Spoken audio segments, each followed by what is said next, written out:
በዚህ አጭር ዕድሜ የተረዳሁት ነገር በጣም ሳቂታ በጣም ተጫዋች ሰዎች የመጨረሻ የሚያዝኑ ሰዎች እነሱ ናቸው። በጣም የተሰበሩ ሰዎች እነሱ ናቸው። የስብራትን ክፋት ስለሚያውቁ የልብን ህመም ስለሚያውቁ ሌላው ሰው እንደነሱ እንዳይታመኑ የሚያስቡት የሚያጨውቱት ምናምን ውስጣቸው ቁስል ያለው እነሱ ናቸው። በጣም እንደው እንትና እሱ እኮ አይከፋውም የሚባል ሰው የለም። እረሱ እሷ ምንም ብትያት ምንም አይመስላትም ሰው ጉዳዩ አይደለም ምንላቸው ሰዎች በጣም የሚያዝኑ ሰዎች እነሱ ናቸው። ጌታችን በመጽሐፍ ቅዱስ ላይ አንድም ቦታ ሳቀ ሲባል አታነው። አለቀሰ አለ ቢያንስ ሁለት ቦታ ትዝ ይለኛል። ዮሐንስ መጥምቀ መለኮት ሲሞት መንፈሱ ታወከበት አለቀሰ ብሏል።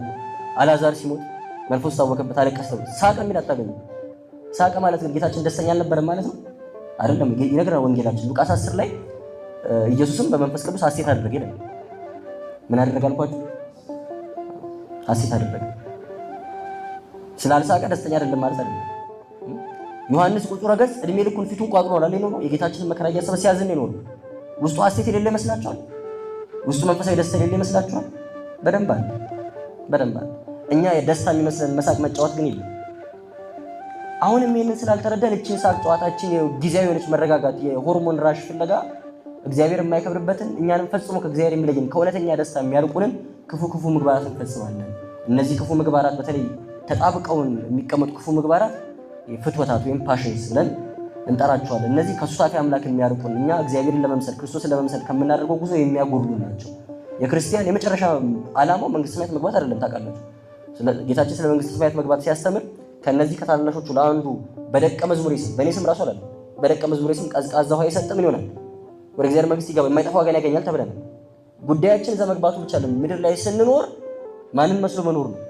ክርስቶስን መስሎ መኖር ነው። ቅዱሳን እነ ቅዱስ ጳውሎስ እኔ ክርስቶስን እንደመስል እናንተን የምሰሉ እንዳሉ፣ ቅዱስ ጴጥሮስ እሱ ቅዱስ ነውና እሱን ምሰሉ ቅዱሳን እንዳሉ ክርስቶስን መስሎ ለመኖር ነው የምንታገል እንጂ ባለቀ ሰዓት ወደ እግዚአብሔር መንግስት የገቡ እኮ ብዙዎች አሉ። ሁላችንም ወደ እግዚአብሔር መንግስት ብንገባ ሁላችንም በእግዚአብሔር መንግስት ክብራችን እኩል አይደለም አይደል? ኮከብ ይይስ በክብሩ ነው። ከአንዱ ኮከብ የአንዱ ኮከብ ክብር ይበልጣል። በተጋድሏችን በድካማችን በልፋታችን ልክ ስለሆነ ዋጋ የምንቀበለው ማለት ነው። ምድር ላይ ታግለን ክርስቶስን መስለን እንኖራለን። ክርስቶስን መስለን ከኖርን በኋላ መንግስተ ሰማያት እገባለሁ ወይስ አልገባም የሚል ጭንቀት ይኖርብናል እንዴ? አይኖርብንም። ቅዱስ ጳውሎስ ተጨንቋል። ክርስቶስን እንደመሰለ ስለሚያውቅ ልሄድ ሩጫዬን ጨርሻለሁ፣ የድል አክሊል ይጠብቀኛል፣ ከክርስቶስ ጋር ልኖር እናፍቃለሁ ነው የምንለው። ክርስቶስን መስለን መኖር ከቻልን ማለት ነው። ቁም ነገራችን የንስሐ ሞት እንዲሰጠን አይደለም። የንስሐ ሞት ስጠኝ ብሎ መጸለይ አይደለም። ጸሎታችን የንስሐ ሕይወት ስጠኝ ነው።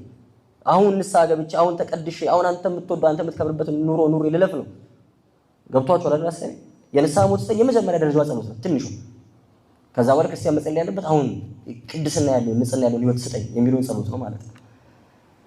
ፍትወታት የምንላቸው ነገሮች እግዚአብሔር አምላክ በተፈጥሮ የሰጠንን ፍላጎት፣ ፍትወት ማለት መሻት ማለት ነው፣ ምኞት፣ ፍላጎት ማለት ነው። እግዚአብሔር በተፈጥሮ የሰጠንን ፍላጎቶች ተፈጥሯዊ የሆኑ ውስጣችን ያሉ ፍላጎት